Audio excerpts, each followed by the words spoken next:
Hey, welcome to the first update of the Wooting 60HE V2. So in these updates, we're going to talk little by little about the progress we're making with the 60HE V2, and we'll be sharing some feature parts or some things that we have not shared just yet. I know one of the big things is going to be about price, for example, but maybe also some small questions about the Tica switches or the AK polling, you name it.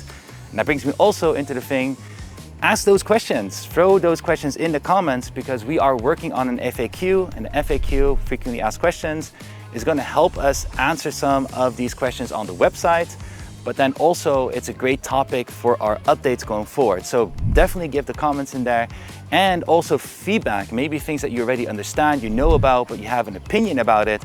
Give those opinions, because we do read those comments and we do really care about that feedback. All right, so what you can expect for these updates going forward, every month or so, or every 2 weeks, depending on if there's a major development, we're going to have an update all the way up until the launch, and then we get to the delivery. We're going to do the launch different from what we've done before. But this time we're going to launch the campaign of the 60HE V2 much closer to the delivery time.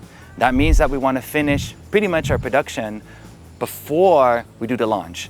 We're aiming for about 30 to 45 days before we can do the deliveries, that we'll be shipping it from the warehouse to you. That way we can make sure that we can actually hold our promise on the date that we want to deliver, and otherwise make that waiting time as short as we can.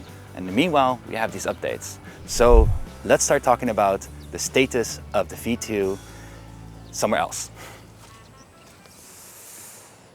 Where are we at right now? It's Taiwan. Nice, wow. We're in the DVT phase. And the DVT phase is the design validation test. Basically means that we want to look at the final product, the packaging, and also test it, such as doing the keyboard humidity, salt spray, function tests, like leaving it on for forever.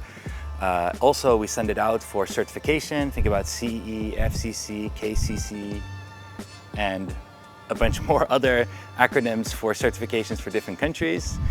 And it's a very, very important step, because this step is where we're basically saying, well, this is the final product, and we can only maybe change a point-something% on the product, or else we need to redo the whole DVT.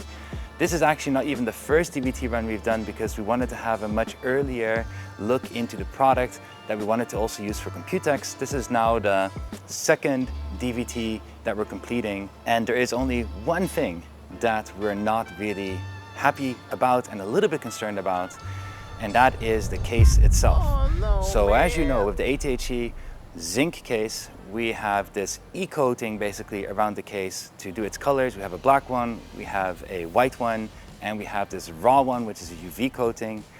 However, we've also noticed that it's really, really difficult to get a good yield rate on this process. Yield rate basically means when we go through the process of coating this, how many of these cases afterwards we can still use, because when you cannot use it, then it would be a defect, and a defect would be something like it has a scratch, or the coating didn't apply really well, etc.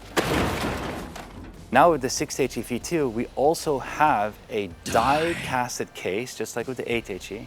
This time it's not made of zinc anymore, it is now made of aluminum. However, we've noticed now that there are a lot of similarities in the process, so therefore the yield rate might also not be the best. And that is a concern, especially because we've also noticed with some of the cases with the 8HE, they arrive at the end user, and after a longer while, the coating might peel off. And we really, really don't like that. We want our product to ship to customer, you use the product, and there's nothing anymore. Now, obviously, anybody that did experience this kind of thing, we're quick to respond, we have a solution, we send out a new case, etc., etc. But we want to prevent this already with the 60HE V2. And that's why I'm also going to China next week to specifically focus on this topic, to go to our subcontractors which do the coatings for the cases and gain more knowledge, question them, show the type of issue we run into.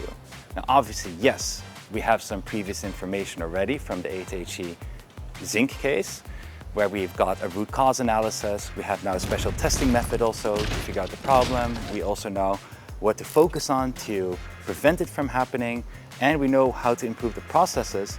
However, I am not satisfied with the response I'm getting from the manufacturer and what they see as the root cause and the steps they're taking to make those improvements. I want something better.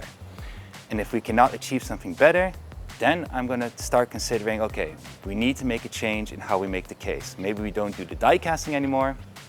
We're going to do hot forging, or at least we're calling it hot forging internally. But it's a different manufacturing process for the same case, something that we've been developing in parallel for exactly this situation that we have, so that we had a backup in case the die casting did not work as expected. But then you might be asking, but dude, why don't you just go for the hot forging straight away? Well, that's a good question. That has to do with cost. So we can use either one with the same process, but if we do the hot forging, the cost of the material is much higher. Now, this is not a problem, but this is also the reason why we don't want to announce the pricing yet. So obviously, a higher cost equals a higher pricing. And we want to make sure that we understand our cost before we start announcing pricing. And the cost difference is not just like some cents difference or a few dollars difference, it's quite a big difference for a product. So next week we're going to find out which direction that's going to take, but we already know what we want to focus on and we have that backup in parallel working. All right, so once we finish the DVT phase, we'll be going into a PVT phase, but that is for another update. I'll see you in the next one. Bye-bye.